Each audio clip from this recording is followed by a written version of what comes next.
ధర్మస్థల వివాదంలో రోజుకు మలుపు తిరుగుతోంది. ఇప్పటి వరకు 11 ప్రాంతాల్లో తవ్వకాలు జరిపిన సిట్ 6, 9, 11 పాయింట్స్ వద్ద పుర్రెలు ఎముకలతో కూడిన మానవ అవశేషాలు గుర్తించింది. అంతేకాకుండా మరో కొత్త పాయింట్ను సిట్ గుర్తించింది. కొత్త పాయింట్ నెంబర్ 15 కోసం సైన్ బోర్డు ఏర్పాటు చేశారు. బొళియార్ గ్రామంలో గంక్రోధర్ అటవీ ప్రాంతానికి అధికారులు చేరుకున్నారు.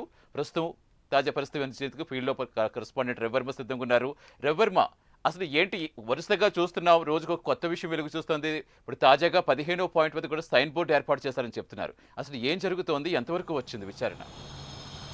సతీష్, ధర్మస్థలి ఇష్యూ రాష్ట్ర వ్యాప్తంగా అంటే కర్ణాటక రాష్ట్రంలో తీవ్ర సంచలనం సృష్టిస్తూ ఉంది. ముఖ్యంగా గత నెల 3వ తేదీన పారిశుద్ధ్య కార్మికుడు అంటే ధర్మస్థలి పంచాయతీకి చెందినటువంటి పారిశుద్ధ్య కార్మికుడు ఇచ్చిన ఫిర్యాదుతో అటు కోర్టులు ఇన్వాల్వ్ అయ్యి వాటి మీద పూర్తి స్థాయి విచారణ జరపాలని చెప్పి సిట్టుకు ఆదేశించింది. డీజీపీ నేతృత్వంలో ఈ సిట్టు దర్యాప్తు బృందం కొనసాగుతూ ఉంది, తన కార్యకలాపాలు నిర్వహిస్తూ వస్తుంది. ఈ నేపథ్యంలోనే దాదాపు వారం 10 రోజుల క్రితం ధర్మస్థలికి సమీపాన ఉన్నటువంటి కర్దిపల్లి పంచాయతీ పరిధిలోని దాదాపు అటవీ సంతం అంటే నేత్రావతి అటవీ ప్రాంతంలో దాదాపు 13 పాయింట్లను గుర్తించారు. 13 పాయింట్లు గుర్తించిన పిదప వాటిలో తవ్వకాలు నిర్వహించగా వాటిలో 6, 9, 11 ఈ 3 ప్రాంతాల్లోనే మానవ అవయవాలతో మానవునికి సంబంధించిన పురులు, ఎముకలు వీటితో కూడినటువంటి అవశేషాలు బయటపడ్డాయి. వాటిని ఫారెన్సిక్ ల్యాబ్కి కేఎంసీ అంటే కర్ణాటక మెడికల్ కళాశాల ఫారెన్సిక్ ల్యాబ్కి అయితే తరలించారు. వాటి వైద్య పరీక్షలు అయితే కొనసాగుతూ ఉన్నాయి. అయితే ఇది ఇలా ఉండగా మరోమారు 14వ పాయింట్ అని వేరే చోట ఐడెంటిఫై చేశారు. ఆ ప్రాంతంలో తవ్వగా మరో 2 అవశేషాలు బయటపడిన విషయం విదితమే. ఈ నెల దాదాపు 4 రోజుల క్రితం 2 మృతదేహాలకు సంబంధించిన అవశేషాలు కూడా బయటపడ్డాయి. వాటిని ఉప్పు బస్తాల్లో ప్యాక్ చేసి కేఎంసీ మెడికల్ కళాశాలకు కూడా తరలించి వాటి వైద్య పరీక్షల కోసం తరలించారు. ఇలాంటి అకృత్యాలకు గత 20 సంవత్సరాల క్రితం అంటే 2014కు పూర్వం దాదాపు 30 సంవత్సరాలుగా అక్కడ ఉన్నటువంటి విజేంద్ర అంటే ధర్మస్థల పరిపాలన నిర్వహణ ధర్మస్థల సంరక్షకుడిగా కొనసాగుతున్నటువంటి విజేంద్ర అనే అతని యొక్క అనుచరులు చేస్తున్నటువంటి అకృత్యాల వల్లే ఇలాంటి బాగోతాలన్నీ కూడా ఒక్కొక్కటిగా బయటపడుతున్నాయని చెప్పేసి అక్కడున్న స్థానికులు అలాగే పోలీస్ అధికారులు కూడా స్పష్టం చేస్తున్నారు. అయితే ఈ క్రమంలోనే దాదాపు 100 శవాలను ఖననం చేశాను అని చెప్పి పారిశుద్ధ్య కార్మికుడు ఇచ్చినటువంటి ఫిర్యాదుతో కోర్టు సైతం మరో కొంతకాలం కూడా గడువు ఇచ్చింది.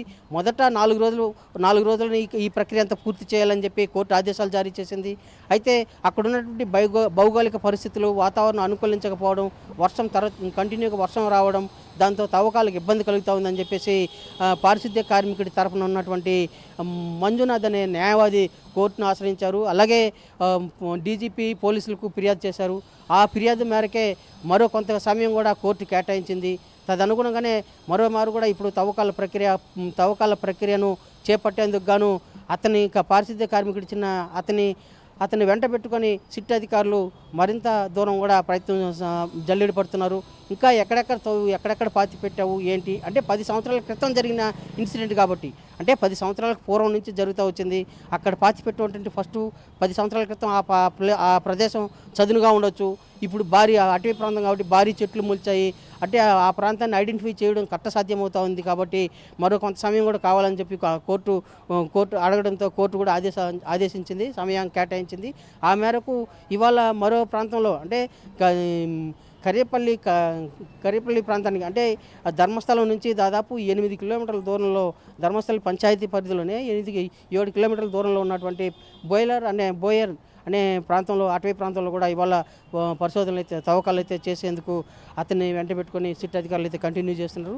దాదాపు 15వ పాయింట్ని కూడా ఐడెంటిఫై చేశారు.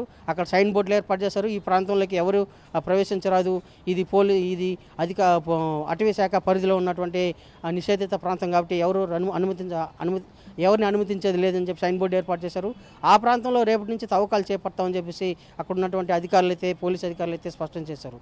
అయితే ఇప్పటి వరకు దాదాపు ఈ ప్రక్రియ అంతా కొనసాగుతూ ఉన్న క్రమంలోనే దాదాపు ఇప్పటి వరకు అంటే పోలీసులు సిట్ అధికారులు దాదాపు 24 కళేబరాలకు సంబంధించిన అవశేషాలు అంటే ఎముకలు పుర్రెలు వీటిని స్వాధీనం చేసుకుని వాటి పంచనామా నిమిత్తం కేఎంసీ హాస్పిటల్కి అయితే తరలించారు. అయితే మరింత అంటే అతను 100 శవాలను ఖననం చేశామని చెప్పేసి కోర్టుకు ఫిర్యాదు చేశాడు కాబట్టి ఆ కోర్టు ఆదేశానుసారమే ఇప్పుడు మరో ప్రాంతం కూడా తవ్వకాలు అయితే చేపడుతున్నారు. అందుకు గాను 15వ పాయింట్ని ఇవాళ ఐడెంటిఫై చేశారు. ఆ ప్రాంతంలోనే రేపటి నుంచి మరో తవ్వకాలు చేపట్టే అవకాశం ఉంది. ఇది ఇలా ఉండగా అక్కడ ఉన్నటువంటి కన్నడ ప్రాంతంలో ఉన్నటువంటి కర్ణాటక రాష్ట్రంలో సోషల్ మీడియాలో ఈ కథనాలన్నీ వైరల్ కావడంతో పోలీసులు అలాగే ఆలయ అంటే ట్రస్ట్ నిర్వాహకులు కొంతమంది సభ్యులు మీడియాపై దాడి చేసిన ఘటనలు కూడా ఉన్నాయి. అది కూడా మరో కేసు అయింది.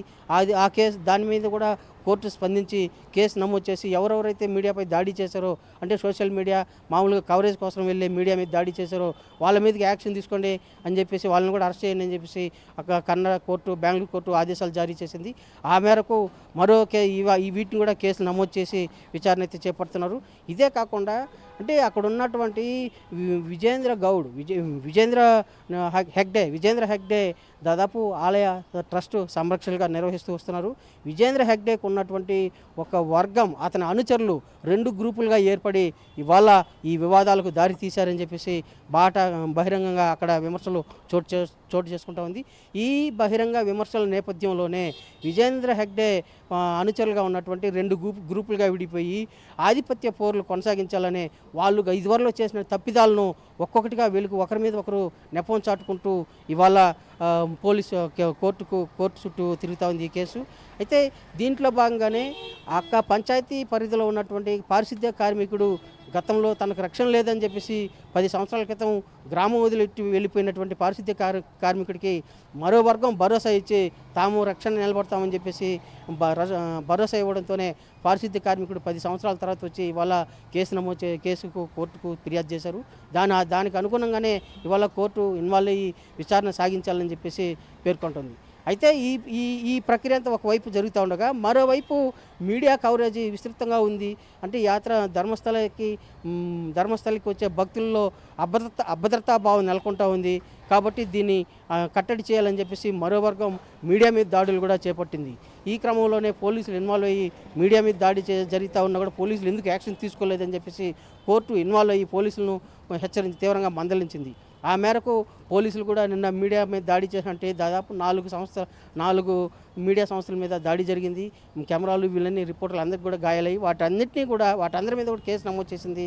ఎవరెవరైతే దాడికి పాల్పడ్డారో వాళ్ళందరి మీద కేసు పెట్టి జైల్లో పెట్టండి అని చెప్పేసి కోర్టు ఆదేశాలు జారీ చేసింది. దానికి అనుగుణంగానే దాదాపు ఇప్పుడు 12 మందిని కర్ణాటక పోలీసులు అదుపులోకి తీసుకుని విచారిస్తున్నట్టుగా కూడా తెలిసింది. అదే కాకుండా మరోవైపు సిట్టు తన తన కార్యక్రమాన్ని స్పీడప్ చేసింది. అలాగే తవ్వకాల్లో ఊపందుకుని భూమిలో పాతిపెట్టినటువంటి అవశేషాలను అన్నింటినీ కూడా వెలికి తీయాలి. అతను చెప్పిన ఆధారాలకు అన్నిటికీ కూడా పూర్తి స్థాయి నివేదికను సిద్ధం చేసి కోర్టుకు అందచేయాలని చెప్పి సిట్ అధికారులు దృఢ సంకల్పంతో ఉంటూ ఇవాళ 15వ ప్లేస్ను కూడా ఐడెంటిఫై చేశారు. ఆ ప్రాంతంలో కూడా రేపు నుంచి తవ్వకాల ప్రక్రియ సాగే అవకాశం ఉంది. ఈ ప్రక్రియ అంతా ముగిసేదానికి మరో వారం 10 రోజులు పట్టే అవకాశం ఉంది. దీంట్లో ఇంకా ఎన్ని నిజాలు బయట వస్తాయని చెప్పి అక్కడ ఉన్నటువంటి భక్తులు అక్కడ స్థానికంగా ఉన్నటువంటి ధర్మస్థల నివాసులందరూ కూడా ఆసక్తిగా చూస్తున్నారు. అయితే ఇదే క్రమంలోనే రోజుకొక మలుపు తిరుగుతూ ఉంది ధర్మస్థలి విషయం. ఈ ధర్మస్థలిలో 100 శవాల మృతనం కేసు వచ్చి రోజుకొక మలుపు తిరుగుతూ ఉంది. వీటన్నిటి పరిణామాలు దృష్టిలో ఉంచుకొని ఈ ధర్మస్థలానికి వస్తున్నటువంటి భక్తులు కూడా అక్కడ ఏం జరుగుతూ ఉంది అనే ఆసక్తిని వ్యక్తం చేస్తున్నారు. అసలు అంతమంది చనిపోవడానికి ప్రధాన కారణం ఏంటి, వాటిని ఐడెంటిఫై చేయాలని చెప్పేసి అక్కడ భక్తులు కూడా పేర్కొంటున్నారు. అదే సమయంలో పోలీసు తన నిజాయితీని నిరూపించుకోవాల్సిన అవసరం అయితే ఏర్పడింది. అదే కాకుండా మరోవైపు మిస్ అయినటువంటి కేసుల ప్రక్రియను కూడా వీటిలో చొప్పించి వాటి ఎంక్వైరీ విచారిస్తూ ఆ మిస్ అయిన కేసులను కూడా ఇప్పుడు పొందుపరుస్తూ వాటి ఆధారాలను బేస్ చేసుకొని వాటి నిజ నిర్ధారణ తేల్చే అవకాశం ఉంది. Satish, thank you Ravi Varma.